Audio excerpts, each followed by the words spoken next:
Hello, everybody, and welcome to Ensemble Salons. I'm Shana Jackson, the curator of Ensemble, and together with London Games Festival, we've been working on highlighting the achievements of BAME talent in the video games industry. These are people who are making games you love and creating paths forward for interactive entertainment. We've so far showcased 24 hugely talented UK creatives from all sorts of disciplines: art and audio, writing and coding, even game streaming and marketing. By showing off diverse voices that make games, we can attract more talent into our sector and create even more vibrant worlds for us to play in. The interview you're about to watch is our first Ensemble Salon. The salons are a chance to offer a better understanding of the careers of this year's 8 Ensemble stars. Every month, we'll be asking one of our stars to interview another, which will build up into an exciting chain of talks. Our first subject is Corey Brotherson. He's had a multifaceted career in writing and editing for nearly 20 years. He's got credits at some of the household names of games: PlayStation, King, and Eurogamer. Corey will be interviewed by another Ensemble 2020 star, Elle of Sillywood. Before I hand over to them, I want to thank you once again for tuning in. And also thanks again to our partners at British Council and Mayor of London. Without their support, Games London couldn't deliver this event. Thanks again for joining us. Elle, over to you. Hello, well, welcome to the very first Ensemble Salon, which feels very fancy. I like that we're not just calling it, another video interview in the year that is 2020. We've gone for a salon and I like it a lot. I'm hugely excited to be here tonight to interview Corey Brotherson. He has, as you just heard, he has been in this industry for 20 years. He has had an incredible career. I'm almost frightened, Corey, to ask you my first question, which is to tell me about your career journey, because as you said earlier, that could just be the full hour. Yeah. I think this will pretty much the only question that you'll get to ask me for the whole duration. Yes, let me tell you a 20-year tale of woe. It's I'm settling in. No, it's actually a very varied and hopefully a happy tale for most of the part. I started off gaming when I was very, very young, so kind of like 4 years old or thereabouts, and this was during the 80s. And for the longest period of time, I wanted to be a doctor.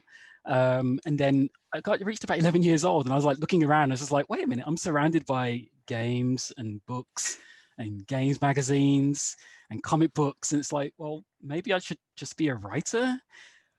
So I kind of set my sights on basically that after that point. But because it was at that particular point, it was the 90s, my careers advisor was like, well, what do you want to be when you grow up? And I went, I want to be a games journalist. I want to be a writer. And the careers advisor was like, okay.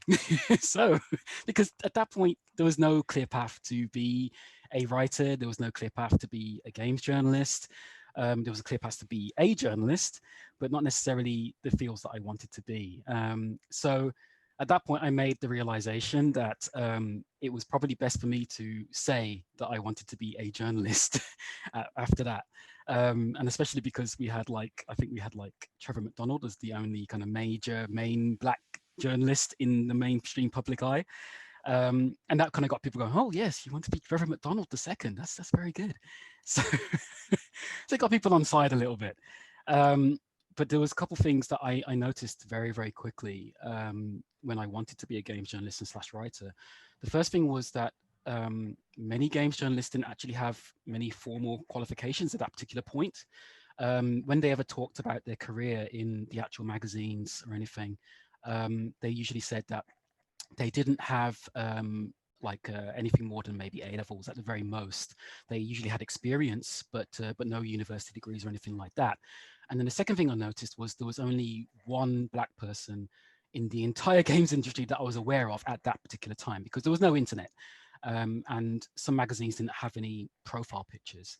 So the main black person I knew was a guy called Oz Brown, who was the designer for magazines like Mean Machines and CVG. And obviously he wasn't a writer, so it was like, okay, so what do I do?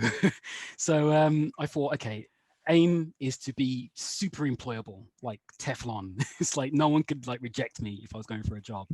So I went and got a BA in English language and literature. I wrote for a student magazine. I then went to Bournemouth and did an MA in multimedia journalism. which was the second year that I think they were doing that course, because the internet was so fresh at the time. So yeah, I thought, oh, this whole new internet thing, I may as well try and jump on board with that.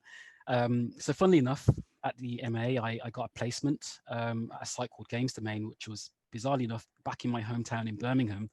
And after they said, stay in touch, if an opportunity opens up, we'll be able to bring you on board, hopefully, because we liked your work. Bizarrely enough, when I finished my dissertation, an opportunity opened up, not because I, bumped anybody off or anything. It's just amazing opportunity. And I slotted straight in. So I was first started off as a staff writer, which was, Games Domain was actually at the time one of the biggest internet sites for video games. It was kind of just behind IGN, a little bit ahead of GameSpot. But it was very old in the sense of it's been around since the conception of the internet. So it had a massive audience base. So I started off there. I became a console editor quite quickly. I even started doing a few bits and pieces on the side, just as part of that. A very little known fact, I was on TV for about a month as like a kind of co-anchor for a video game slot for this TV show called Revved Up, which was essentially a kind of petrol head show. And what they had is they wanted to review all these car games. So they got me and a few of my friends. They put us in this like dingy basement area and they just had us play games nonstop for an entire day. They filmed it all and I was doing this kind of like, little potted reviews of each game. And then they stuck it into the actual show. What I didn't know at the time, because I was telling my family, I'm going to be on TV. So I was on my TV for a whole month. What I didn't know is that because it was a petrolhead show and because it was the 90s, well, sorry, the early 2000s, they kind of slotted my slot in between lots of car stuff and like Max Power bits and pieces and scantily clad ladies that were actually at these events. So it didn't turn out to be my finest hour, but it was something. So after that, the dot-com bubble kind of burst, and Games Domain, which was owned by BT, got sold to Yahoo. So I moved to London and I became a games producer for Yahoo, and I was there for about a year and a half. Unfortunately, that didn't go very well. I was actually the owner of the site for a period of time because when it got sold to Yahoo, not many people wanted to move to London. So I was literally the only surviving member of my team that went there. But there was a lot of discussions over what they wanted to do with the site. And then I went through like a really traumatic experience on a personal level where I lost someone. And I was still grieving. I went back to work too early, got really, really ill, ended up in hospital, and then decided that there was more to life than being utterly, utterly miserable with what I was doing. So I decided to move back to Birmingham and go freelance for a couple of years. That opened up a few more doors. So I was freelancing for companies like Shana said, like Eurogamer and Game Central and PlayStation. Again, a little bit of a little known fact, I did a tiny, tiny bit of voice acting. I am nowhere near as accomplished as yourself or one of my bosses, Abu, who is obviously a Hollywood star now. But I did a tiny bit of voice acting for this comic book production, which never got made at the time. So it was me just kind of dabbling in lots of different bits and pieces. I did a little, that's what actually started my comic book career as well. Started doing a lot of short stories and a little bit of editing and anthologies. Had a really close encounter with Marvel and DC Comics. Unfortunately, nothing ever happened with it, but it kind of gave me a taste of what I wanted to do on top of the fact that I was working in games. But after about 2 years of freelancing, I got kind of tired of eating noodles and and not earning any money. So opportunity for PlayStation opened up for full-time work as a content producer. So I interviewed for that, and that went really well, even though it was condensing like effectively 3 interviews in one. So it was very intense. But I ended up interviewing for that, got the job, and ended up staying there for 11 years, doing all sorts. I was working for PlayStation.com, writing editorial. I worked for PlayStation blog. I did a little bit of video work before before PlayStation Access. Obviously, you're super familiar with PlayStation Access. Before that became a thing, I think they saw my work doing all my presentation work and on YouTube. I was like, yeah, let's get some professionals in. So, no, the inspiration, I think. Thanks. We'll go with that. Yeah, thank you. So yeah, I did live a lots of different things while I was working PlayStation, and I mean, there were ups and downs, as they would be for any period of time of that length working. But I met some incredible people there that became my friends. I met my wife there, so I'm forever grateful to PlayStation for that. And I met lots of important people who effectively gave me the foundation to do what I kind of ended up doing now. So what I did after 11 years at PlayStation is that I left again and effectively went freelancing. And because I spent those 11 years at PlayStation developing my comic book work and creating series and editing for children's book publisher called Butterfly Books and doing all sorts of things in my spare time while I was working as for PlayStation, I got to meet Shella Ramanan, who is the co-creator of Before I Forget, who works for Freefold and also Ubisoft Massive, I think, at the moment. And that's when we got working on Windrush Tales, which was like a narrative game, which is still in development, but we're still putting it together. Which kind of got me on the whole games dev train after that point, and it kind of gave me the opportunity to spread my wings a little bit more. So when I left PlayStation after those 11 years, I was actually still freelancing with them. And then after that, I started kind of dabbling in other bits and pieces as well. So I was still editing for Butterfly Books. I was still working on the comic books. But I also started working as a content producer for King Games, doing content work and social work for Crash Bandicoot on the Run. And I also got picked up by Silver Rain Games as well, so as a narrative designer. So I'm now working on stuff which I can't talk much about. I'm also working on other stuff which is like for other companies which I can't say too much about either. But that's kind of led me up to this particular moment in time. Okay. Well, thanks everybody. That was great. That's all we've got time for. No. I mean, I'm not, like I said, you have had an incredible career. For me, I think one of the things I find so interesting is talking to people about their journeys into games, and they're really kind of meandering, and they often took really kind of interesting turns because games is quite a young industry. And so people had to have, what I was going to say real careers as if our jobs aren't real, but you know what I mean, kind of more traditional careers before they moved into games. But for you, you've done so many different things, but they all coalesce so beautifully into the kind of career you have now and the umbrella of work that you do. What for you kind of made you want to take that jump into very explicitly game development? Because, obviously I'm a games journalist too, and it's a very fun job. So what made you think, do you know what? No, I've got to get stuck into the actual game dev. I had a terrible dream one day, and I thought I'm going to pursue that dream. No, it's I think it was the perfect amalgamation of my interest from 11-year-old me, which was I loved fiction. I loved working on fiction, and I loved games. And the games journalism thing was something that it's like my heart was absolutely set on. But I did games journalism for several years, and then I kind of got assimilated into games marketing through PlayStation. And I think during that period of time, when I was working on the comic books, I realized that the fiction was something that my heart was also really set on, and I never really had the chance to express myself in that.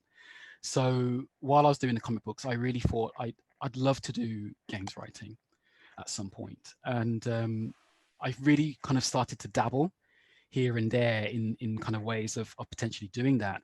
And to be fair, I had a few opportunities kind of like towards the back end of my marketing career, where I was like talking to other companies, and I actually got headhunted by a big AAA company at one point to join their team.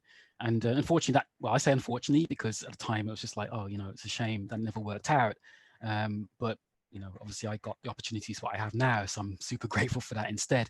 But yeah, it really was the perfect way to be able to express my love for fiction in a medium which has been part of my life for the better part of like 36 years or something like that. So yeah, I think that's what it was, and being able to be part of that, being able to be part of incredible people, incredible teams, and being able to collaborate and express myself in a such a, I guess, such a fun, diverse way is such a really, really big blessing for me. So I want to talk storytelling because, you know, that really is at the heart of what you do. You know, you work in comics, you work in game dev, you have been a writer for, you know, decades. Sorry to say that, but you did mention earlier that your career predates the internet. So really that's on you that you did that. And then, you know, of course, you know, as I said, you kind of work in publishing, you work in games, you work in comics, you've been a writer, you know, a journalist and a kind of marketing writer. So everything you do has always been about communication, about telling stories. So I'm really interested in what for you is good storytelling. When are you personally looking at your work and thinking, do you know what, I did a great job there? Yeah, good question. It's one of those things where I think my idea of good storytelling has probably changed over a long period of time. And when I was younger, good storytelling for me was being able to kind of express a really kind of a spectacular kind of meandering idea sort of thing, and engage the audience through kind of bells and whistles. And as I got older, it's like I realized I got to appreciate more the simplicity of a really strong idea, a really good story told exceptionally well. And having grown up with games where the first few games were like literally blobs of color being knocked around the screen, obviously visual fidelity has changed storytelling over the mediums kind of 70 years now. And for me personally, I think not only that visual story, that visual fidelity, and also allowing that show don't tell ethos through visual storytelling, which is super important, but also being able to align the desire of the player and the narrative of the story that's being told.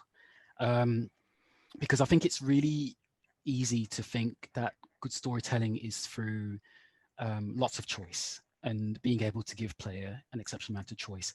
But as we've seen with games like God of War or the Naughty Dog titles like Uncharted or The Last of Us, they're very story driven and they're very focused on that particular story. And generally speaking, there's a lot less choice in those sort of games by comparison to like RPGs or what have you. But they're still held up as some of the best examples of storytelling in the medium. And for me, that kind of comes down to that sense of aligning and unlocking that player's desire, what the player wants from the game and how they feel along with the character that they're playing as. I think if I move away from AAA games, a really good example for me is like The Return of Obra Dinn, which is for me is just phenomenal, just absolutely incredible game. Stuff like that, stuff like Hades and Pendragon, all doing stuff which we don't typically see too much over the whole medium's kind of life cycle. And they're very much indie kind of spheres. But I think it's because what they do is they lock into that ethos where, for example, with Obra Dinn, for those that haven't played it, it's like it's effectively a detective game, and you're trying to find out what's happened in this kind of 19th century ship where all these murders have happened. And you as a player are trying to detect exactly the deaths, what caused the deaths of every single person on that ship and why it happened. And the story itself is a relatively basic story, but it's an exceptionally engaging story. And they've broken it up into several parts that are told in a non-linear narrative, which is exceptionally difficult to do. But the way that it's told is by using the smaller parts of visual storytelling. It's asking you questions in the same way that you will be asking questions as a detective.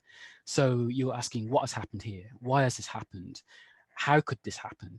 And with all those little tiny bits of visual storytelling that you're getting in the game, even though the game itself is not necessarily, you know, bells and whistles of what we'd expect from, you know, 21st century game, it's conveying all this narrative through tiny bits of storytelling. And for me, for that, it just is just incredible storytelling in itself. So for me, that is kind of like, it's up there as a great example of what storytelling should be. Do you kind of have a different process when it comes to storytelling between comics and games? Because, you know, I was really interested that you said for you, writing for comics and developing those worlds is what made you want, not only kind of want to write for games, but also have that confidence in yourself that that was something that you could do. So is your process different for them? You know, kind of talk us through, you know, when you've got that kernel of an idea and you start to flesh it out, how does that diverge between those two mediums?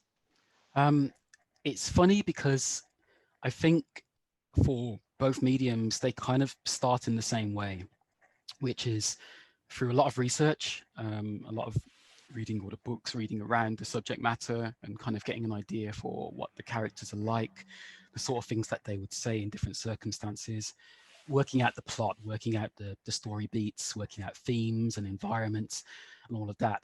Where things start to diverge a little bit is down to naturally the differences of the medium themselves. So with comic books, that tends to be a bit more of a solitary thing on average. I will sit down and I will I'll work out the plot beats, I'll work out the various kind of important parts of the story, and then I'll try and work out what's best for the medium as well. So for example, obviously in a comic book you have the 2 pages that you're seeing, or 1 page that you're seeing at a time. When you're looking at the typical right-handed page, you have the bottom right-hand corner. We use that as what we call a page turn, which is to put something which is usually to ask a question, or to put something really engaging or exciting there to make the reader want to turn the page. So you're plotting your story around emphasizing that page turn to make it really compelling. You know, you're trying to work out if the splash pages are going to be a certain way, if you're using a double page spread, or how many issues or parts they are, and then basically dividing the chunks of that story down into pieces to make it the most compelling way possible. I also have to take into account the artist as well that I'm working with. So their style is really, really important to make sure you really take advantage of their own talent and make sure that they're happy. One of the artists that I work for in a series that I work on, Magic and Myths, it's the artist who's my co-creator, Sergio Calvet. He quite happily draw anything, but one day I gave him the thing to basically draw a car, and he was like, I've never drawn any cars before. So it was a little bit out of his comfort zone, but if I'd knew that beforehand, I probably would have challenged him to draw it. So it's working that in, and also getting the feedback of what they like and their ideas of the plot and the characters, and folding that into the actual whole of the story itself. So after I've done all that, and after I've kind of written it all out and I've done all the research and collaborated, I kind of sit down and write the script if I've not already written it. And then it's just a matter of kind of putting the pieces together and iterating a little bit more. It tends to look a bit like a screenplay, but comic book scripts tend to be a little bit more personal. So screenplays, you have to write it so literally anybody of the film crew can actually read it and understand what's going on. Whereas with a comic book, it's going to usually 1 person or maybe 3 people if you need an inker or a colorist and a letterer. So you can actually write it almost like as a love letter to your collaborator, and kind of tailor it specifically to them. So that's when it kind of the process starts. And then when I start getting artwork back, I start to kind of tweak that a little bit more and tweak the dialogue so it fits the artwork. Games, on the other hand, sprawling, complicated things, full of machinery and stress by comparison. There's so many moving parts of games, and obviously, yes, you can develop a game by yourself or with a small team. But if you are doing a typical game, as it were, you're having to consider a lot more different parts of how the game is put together. Obviously, the stuff that I'm working on with Silver Rain, I cannot talk about. I will talk around it. I know there are at least half of the people watching are like my team members. Hi guys. The other half is like my family and my wife says, hey. So, so I can't talk about the game. But I will talk about my experiences on Windrush Tales and some of the, bizarrely enough, some of the stuff that I can't announce yet, but my experiences around them are quite relevant to building games. So the main thing is with games is that you're constantly charting the feelings of the player. So when I write a comic book, I'm still doing the same thing. I'm trying to work out the emotional beats of what the reader is going through. And I mean, writing is all about manipulation. So it's manipulating the audience as much as possible to feel what you want them to feel. But with games, it tends to be more kind of like gently ushering them or sometimes forcing them into doing something. And that's usually expressed through dialogue, through puzzles, through kind of environmental bits and pieces or what have you. And you're tying all of those things to the themes of the game itself. So an example of that would be Windrush Tales. So when I wrote the opening scene of Windrush Tales, and obviously that is revolving around what it's like to be an immigrant coming from the Windrush generation into the country, and then discovering that large parts of the country do not want you in the country. And so the first opening scene that I wrote for that was kind of like me creating exposition for what it's like to be on the ship, for example, the nerves that you have there. Also trying to figure out exactly the sort of experiences that you may be encountering later on. So foreshadowing, putting down tension, creating a little bit of conflict, setting the scene, and making it all feel natural to the player without them having to suddenly step away from the computer or what have you that they're playing it on. And it's taking all these things into account and figuring out what's the best way for them to interact with those elements as possible. Generally speaking, because it's a matter of like making sure it's as interactive as possible, there's a lot more iteration by comparison compared to comic books and other slightly more passive mediums. So when I wrote that opening scene, I then gave it to my wife to try and I gave it to somebody else, and then they gave me feedback. It's like, are they confused? Do they feel like they're part of the game? Do they understand what they're doing? Is it a little bit too complicated? Is it too simple? Working all those things out. It's like when I write a comic book, I will usually pass it to the artist and they'll be the person that'll feedback straight away because they're working on it. And then occasionally my wife will read it and then she'll go, oh my God, this is terrible, disgusting. It's like, you know, it cuts right to the bone of my emotional core. I don't want to read your stuff ever again. And then she'll naturally read it again anyway, because she loves my stuff. But with games, it's a lot more iterative. So you're constantly trying to get feedback from players all the time and trying to work out exactly like which parts are working, which parts aren't working. And that's a big part of just making sure that the game itself is working for the player. And you have to do that. You have to keep on doing that as early as possible and as often as possible, even if it's within the team itself, because that feedback is so vital to making sure that just even things from the storytelling to the gameplay is working. And even if the storytelling is coming in at a later point, you're still trying to figure out exactly how smooth that storytelling narrative is working with the gameplay. So iteration, which is complicated and obviously time consuming, but it's so important to the whole process. And it makes things, I guess, a lot smoother in the long run. The games are so expensive these days, both for the teams making them, but also for the actual players and audiences themselves. And so having that ability to put something down where they feel like this game has actually been play tested and it's felt like it's actually been kind of run through from every single stage is, I think, is absolutely vital. I'm going to rewind a little bit in your career. And before I do, I'm just going to remind everybody that there's a Q&A, a lovely Q&A button at the bottom of your Zoom panel. So do feel free to throw in your own questions as well. We're going to have some time at the end for that. So just letting you know. So yeah, I want to rewind back to PlayStation, where we just missed each other, which I'm devastated about. Didn't we? We literally like just crossed over. Yeah. But obviously you were there for 11 years, you know. I mean, you told it so beautifully. I can't believe you met your wife there. It's like, it sounds like such an idyllic part of your career. What was that like? You know, I think something I found really interesting when I worked there was this balance of still maintaining kind of your journalistic flair and, you know, kind of wanting to write the way you would personally just write about a game. And then obviously the fact that you're representing a brand. How did you kind of, because obviously you're somebody who's so creative, who has so much to offer in that kind of, you know, written word form. So how did you make that fit within a brand that is, you know, to be fair, fairly restrictive and fairly protective of how they're portrayed to the world? Yeah, it wasn't easy at first.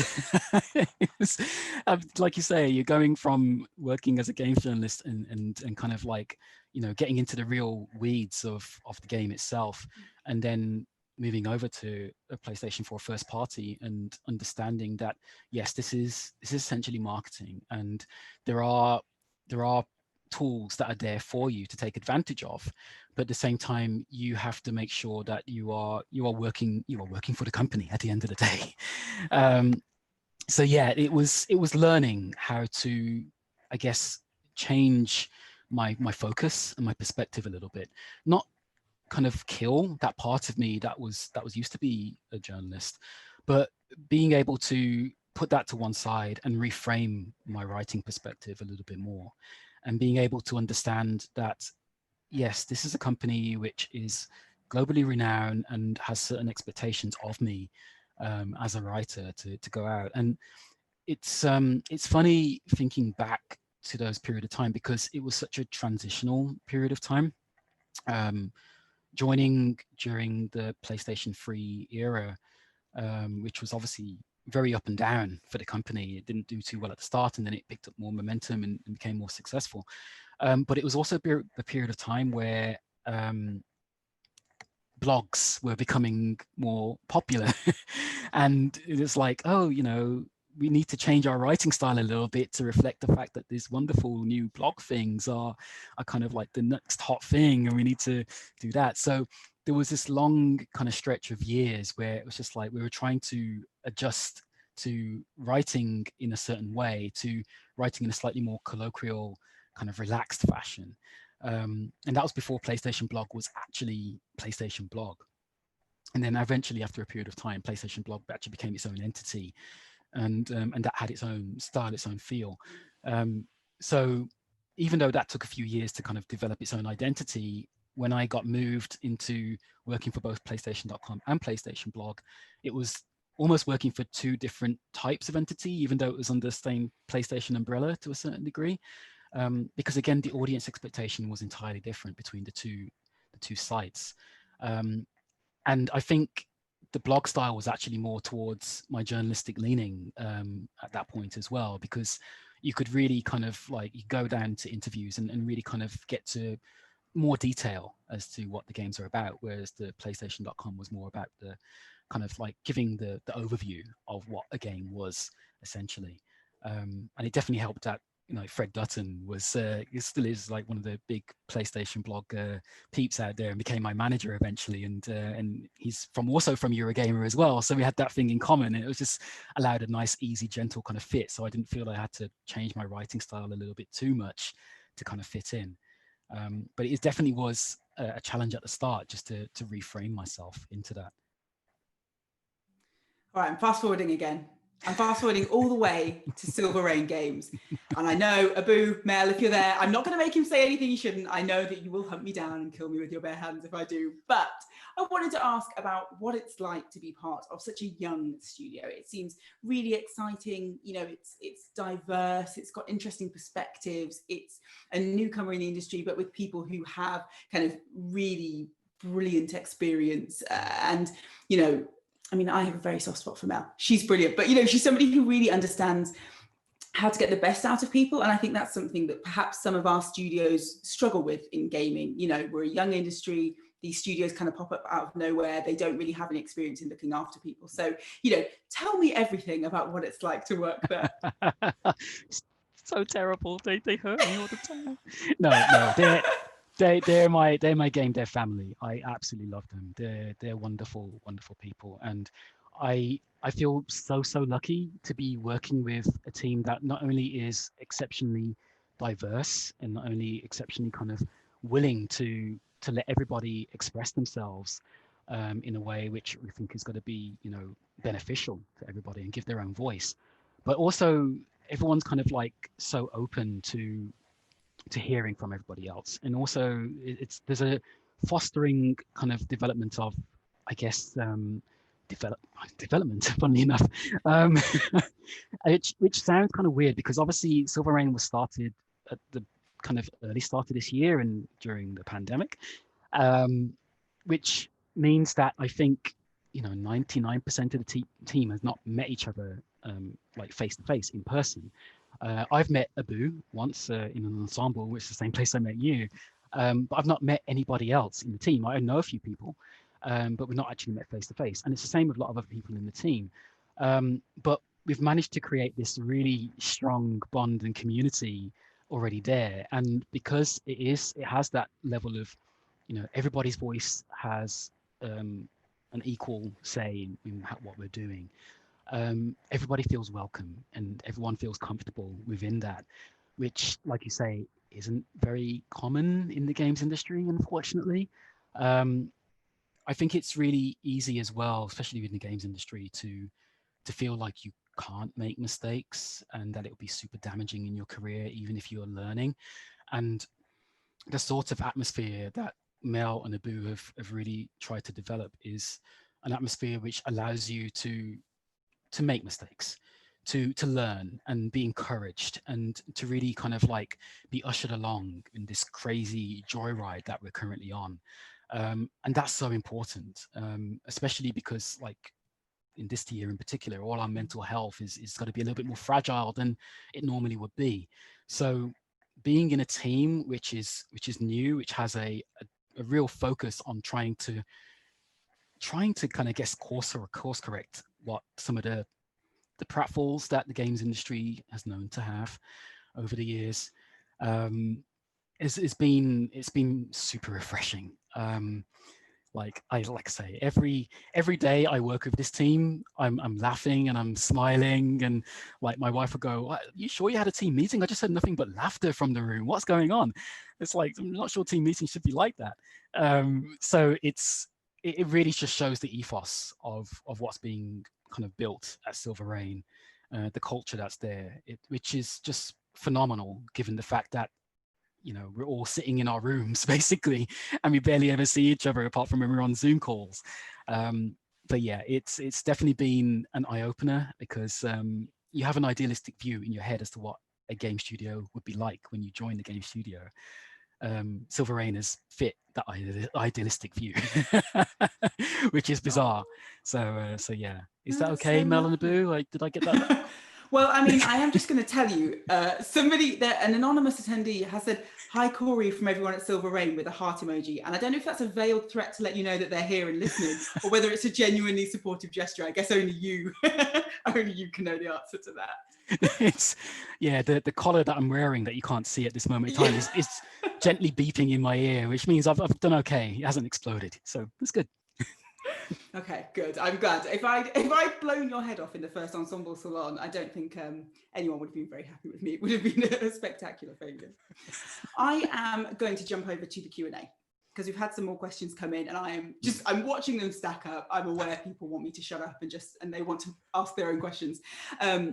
So let's jump in. The first one is from Karen Bryan. Hopefully I said your name right.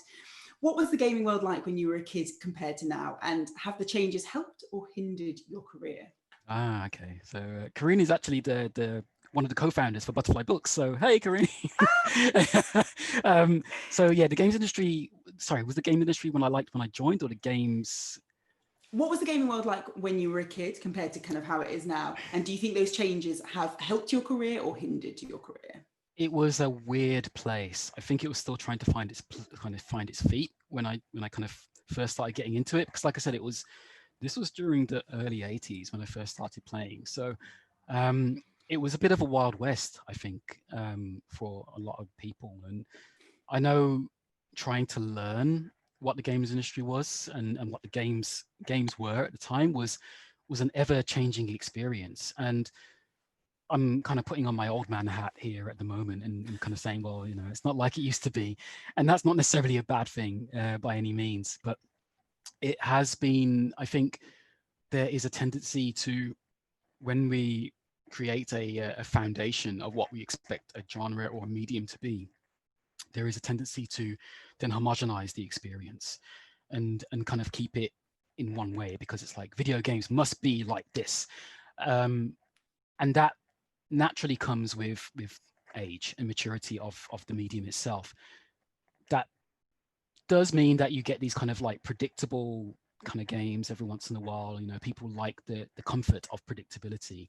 And that has changed dramatically over the period of time, where when I first started off, you didn't know what you were getting. I mean, you would buy a game and the artwork on the box wouldn't be nothing like the actual gameplay itself. It'd be just like, sometimes it'd be amazing, and other times it would just be like, what the hell is this? This is not what I wanted.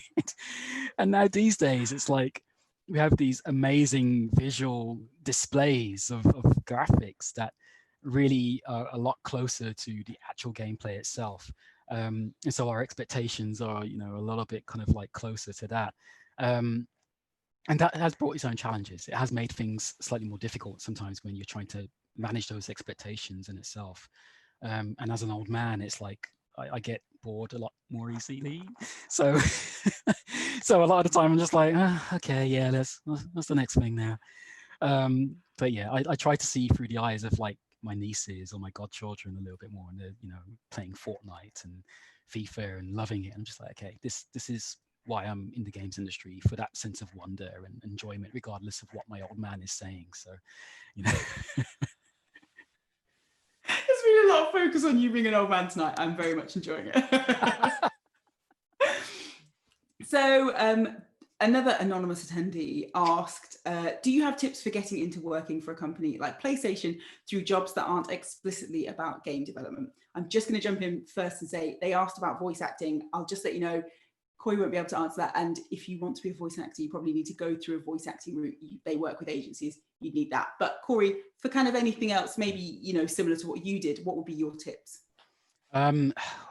Basically, I think we're in an era now where it's a lot easier to be able to do what you want to do on a solitary, independent basis.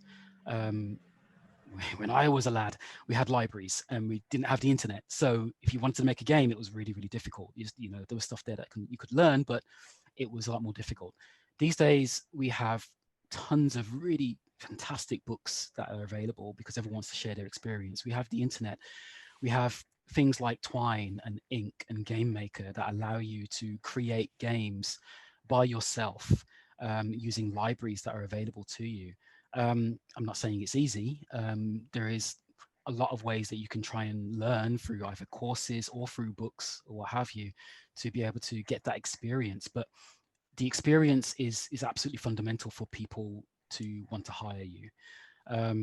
When I started working with PlayStation as a writer, they hired me because I had a foundation of writing that led me up to that point. Obviously, when I like I said about my history, when I got hired by Games Domain, that's because I did courses specifically in writing. And there are so many opportunities out there that allow you to do that and get that education. It's a lot more difficult these days, conversely, because there's so much more competition for those places. So that's where it is a little bit trickier. But I think being able to sit down and kind of like just work and hone on your craft. I do not know everything about writing, and I am learning things all the time, and I am making mistakes. And I am punishing myself for those mistakes. And then I realized that that's really unfair and I shouldn't punish myself. But it's about learning all the time. It's about constantly practicing. It's about using the tools that are out there for free and being able to equip yourself for those sort of jobs. The larger the company, the more difficult it's always going to be, but there are openings that are always coming up. And, you know, if you want to be a writer, then, you know, write a blog, get out there, get some experience. You know, if you want to write for games, then, you know, maybe make a choose your own adventure type game like I started off with, and using those tools. There are lots of things out there that can help you do that, but it is a matter of kind of basically getting out there and just doing it as much as you can, and finding the time to do it. It's not always easy, but it's probably the most efficient route for you to get there. Fantastic. We are recording this, by the way, for everybody watching, because that was just a huge mountain of really incredible advice. And I was like, I know if I was watching, I'd be like scrambling for a notepad. So don't worry, we are recording it. You can go back and listen to that incredible answer again. Oh, anonymous attendee, what makes you decide to leave PlayStation after 11 years? And how did you make the transition from PlayStation to working for Silver Rain? So PlayStation, when you work for PlayStation, they equip this tiny little chip in the back of your neck. And after a while, yeah, if you still got it, it's no, okay. Obviously, I'm joking. So what happened was, it was a confluence of lots of little things.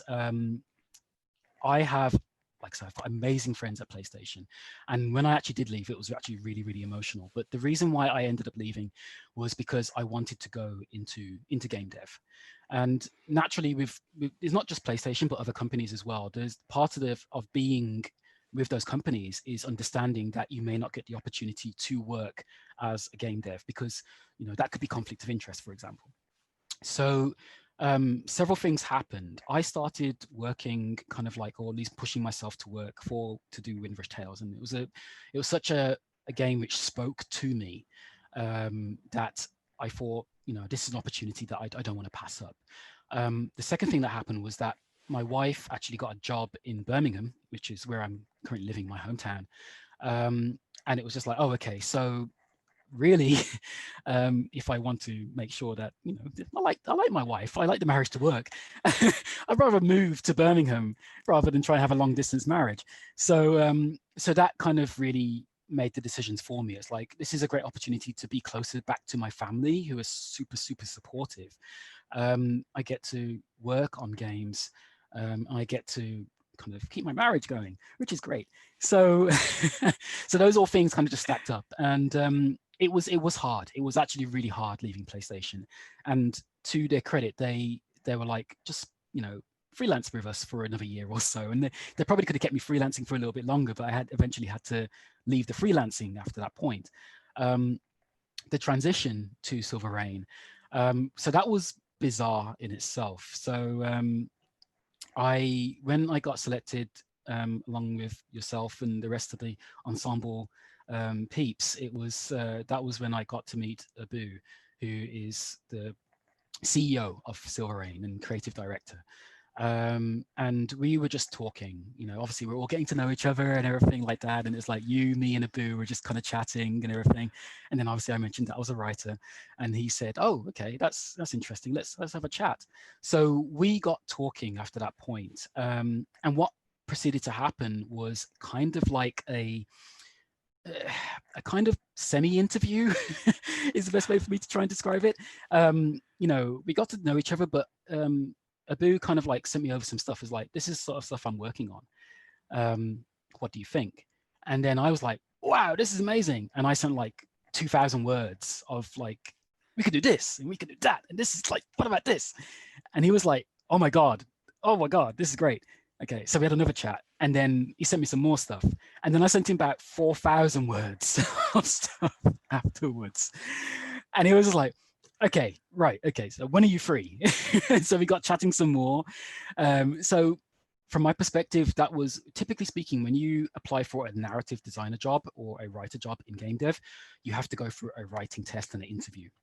And this writing test can be anything from you know, several thousand words of writing a script or what have you, or kind of like writing down your ethos on narrative design or what have you.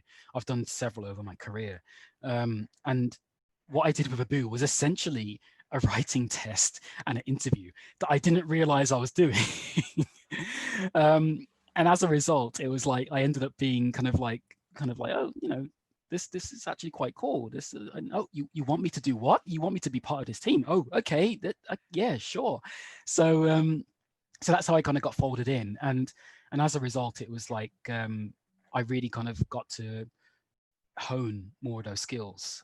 Like I said, Silver Rain are very supportive about, making sure that you feel integrated and feel comfortable and happy with what you're doing. And so that was really kind of a big part of it. But the fact that I also had been a content producer for games like Horizon Zero Dawn and Uncharted Lost Legacy and God of War and all these big AAA games, and had been writing comic books for 15 years now, kind of gave me all that foundation to be able to do the stuff that I did, that allowed Abu to kind of say, yeah, okay, we'd like to hire you. So yeah, it was a very strange, quick transition, but I'm certainly very, very grateful to have made it. Well, I think this is probably going to be our last question. So we had another anonymous question, which was, what are the biggest challenges in your current position? And because it's our final question, and because you're somebody who just speaks with such joy and passion about what you do, I kind of want to balance that out. So I think, give us kind of your biggest challenge in your career, and also, the thing that makes you most excited, the thing that you love most about what you do. Okay. Biggest challenge in my career, overcoming the critical voice in my head. I know that sounds a bit vague, but it is something which I think, especially, any creatives suffer from, that overcritical voice, whether it's imposter syndrome, whether it's actual, mental illness. I suffer from depression. I try to be as open about that as possible. And yes, I've been working in the games industry for 20 years, but throughout those 20 years, I have constantly been battling that voice and kind of working out exactly what I want to do, where I want to be, the sort of person that I want to be in my career. And whether that was like being asked to interview, I got asked to interview Dizzy Rascal when I was working for PlayStation, and I immediately went into my shell because I'm pretty much an introvert, and I was like, I don't think I can do it, and stuff like that continued to happen. And I look back at those moments and I wish I could have told my younger self just to go for it and just to leap out and make those sort of decisions, which, they may not have changed my career in any way, but they would have given me that little bit more of a confidence just to continue building on. And that is something, it's an ongoing battle. Even like this week, I could hear the voice like nipping at me a little bit. And it's just working out the best ways to move around that and get around it and work out ways to counterbalance that. I know that's probably super kind of anonymous by comparison to what I've been asked in terms of like a specific challenge, but that is an ever-present challenge for me. In terms of like, I guess, career highlights and the stuff that I'm kind of proud of, and there's quite a lot of stuff that I feel has been formative in my career. And whether that was being able to interview incredible, influential people that have been, I say influential in the sense of like personally influencing me or influencing larger people, like Shigeru Miyamoto and Hideo Kojima and Ueda-san and all those people that have shaped the industry, and being able to talk to them and understand their point of view in that short space of time that you get with them. That has helped me to help calm that critical voice a little bit more, and being able to take their words and put them into something that people will want to enjoy to read. Being able to work on Windrush Tales, something that important, that for me personally, being of Caribbean heritage, is also something that has been a big deal for me. Yes, the game is still in development, and it's, there's lots of things which are kind of, we're trying to work out to get it moving along, but that has certainly been a massive, massive deal. And to be honest, this year, as crazy and as difficult as this year has been, it has been an absolute blessing to have been brought into the company that I'm not allowed to talk about as like, a consultant sort of thing, and Silver Rain as well, and King, and being able to work with ridiculously talented people. Again, I'm talking around stuff. When the stuff is unveiled, it would all make sense. But yeah, it's having those opportunities, having people come up to me and say, yeah, we want to work with you on X, Y, and Z. and then seeing X, Y, and Z and going, oh my God, okay, you trust me enough to want to contribute towards these things. Yeah, it's basically the 11-year-old me going, how the hell did you do that, you jammy git? Just what did you do? Please tell me. And that is, it's nice to be able to look back at that younger self and kind of say, you know, do hang in there. It will be difficult and there will be heartbreak, but you will be able to do something that will make you happy and make you feel fulfilled, along with people that also make you happy and make you feel fulfilled. So hopefully that answers your question. What a wonderful place to end. If we didn't know already that you were just a spectacular storyteller and a wonderful writer, I think that gorgeous answer totally gave it away. I'm going to have to wrap things up, but before we go, tell everybody, you know, where they can find your work, where they can look you up, because I'm sure, you know, anybody who wasn't already familiar with you is going to run out and do that now. So I am in the very fortunate position to be the only Corey Brotherson on the entire internet. So as long as you get my name right, which is fairly easy, it's Corey and brother and son as in relation, then you'll find me. But I do have a website, CoreyBrotherson.com. My Twitter is Corey Brotherson as well. My Instagram is Corey Brotherson. I am super easy to find, which I'm sure is going to backfire on me at some point in the future. But yeah, you can find me on any social media. You can find me on my website. I am there. Please feel free, ask me questions, ask me anything. I'll try my best to help you and give back to an industry that has given so much to me.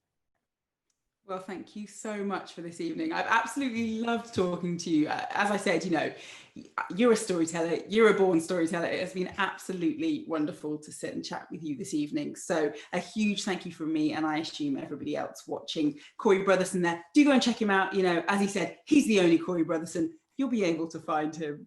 And of course, he's going to be taking over the reins. He's going to be hosting our next Ensemble Salon, which is on the 12th of November. And he'll be interviewing Nahal Thoreau, who is from Electric Noir Studios. They're a BAFTA-nominated studio. They are absolutely fantastic. He is very, very interesting. And obviously, you've already seen how good Corey is, so make sure you tune in for that one. But for now, that's it. I've been Ella Citywood. I've been talking to the wonderful Corey Brotherson, and this has been an Ensemble Salon with Games London. Thank you very much. We'll see you next time. Thank you so much.